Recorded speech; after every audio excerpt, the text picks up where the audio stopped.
آج بھی فائلیں بولیں گی اور میں سنوں گا۔ بس حارث بھائی، کچھ ہی ماہ رہ گئے، پھر لمبی چھٹی۔ پھر تو موجیں ہی موجیں۔ زندگی کی فائل کب بند ہو جائے کوئی نہیں جانتا۔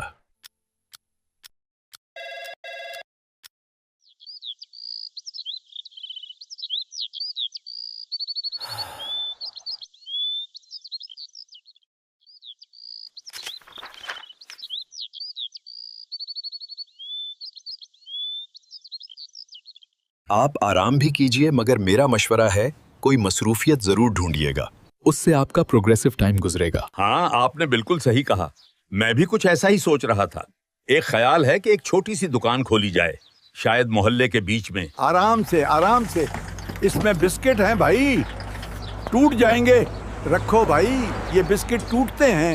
چچا چچا، یہ سیٹی کتنے کی ہے؟ بیٹا، یہ 10 روپے کی ہے، تمہارے لیے خاص قیمت ہے۔ کبھی کبھی نیا سفر زندگی کے سب سے حسین لمحے واپس لے آتا ہے۔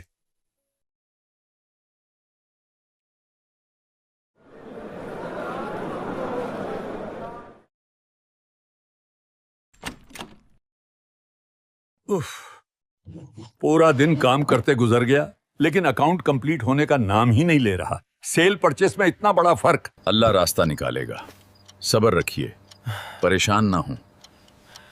کاروبار میں آپ ڈاؤن لگے رہتے ہیں۔ زندگی کے بازار میں ہر نفع نقصان انسان کے ایمان کا امتحان ہوتا ہے۔ دودھ دہی کی دکان بنا لو، روز کی کیش سیل، پروڈکٹ چلتی ہے۔ اگر یہی بہتر ہے تو کوشش کر لیتے ہیں۔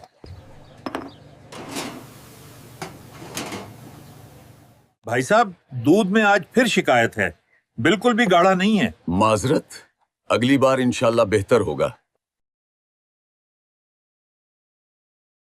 یا اللہ، اب کیا کروں؟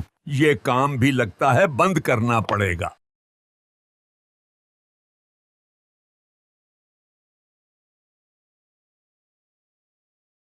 آپ پریشان کیوں ہو؟ خیر تو ہے؟ میں نے ساری زندگی سرکاری دفتر میں نوکری کی اور وہاں کی سیاست کی تکلیفیں برداشت کرتے ہوئے 60 سال کی عمر میں ریٹائر ہوا۔ میرا خیال تھا کہ اب میں اپنی مرضی کا بزنس کروں گا اور بڑھاپے کے دن سکون سے گزاروں گا، مگر مجھے کیا معلوم تھا کاروبار میں تو دھوکہ ہوگا۔ کوئی دوسرا کاروبار کر لیتا ہے۔ امام صاحب، میں تو کئی کاروبار کر چکا ہوں، گاہک ہی نہیں آتا کہ مال پڑے پڑے ایکسپائر ہو جاتا ہے۔ اللہ جانے کیا مسئلہ ہے، میں تو پریشان ہو کر رہ گیا ہوں۔ کسی حاسد کی نظر لگ گئی ہے یا پھر کسی نے کاروبار پر بندش کروا دی ہے۔ آپ کی پریشانی تو چھوٹی ہے، اللہ پاک کی رحمت تو بہت بڑی ہے۔ مایوس نہ ہو، حوصلہ کریں۔ آپ تو مجھے باہمت شخص لگتے ہیں، میرے لیے دعا کیجیے گا، بس میرا کاروبار چل جائے، میں اپنا گھر چلا سکوں۔ اس عمر میں تو نوکری بھی نہیں ملے گی۔ اللہ پاک آپ کی پریشانیاں دور فرمائے، اللہ پاک آپ کے کاروبار میں برکت عطا فرمائے۔ آمین۔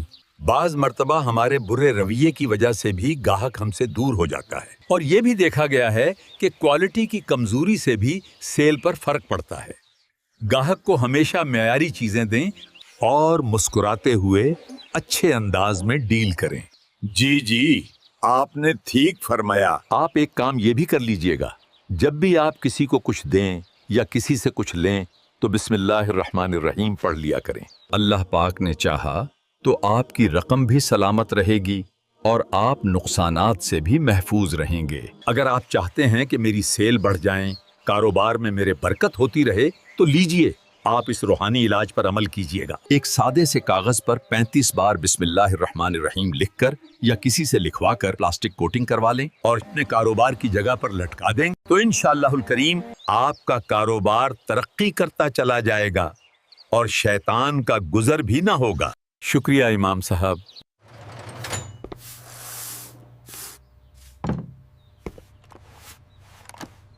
جی، کیا درکار ہے؟ بس یہی خوش مزاجی چاہیے، بچوں کے بسکٹ بھی دے دیجیے۔ ضرور، بچوں کی پسند کا خاص خیال رکھا جاتا ہے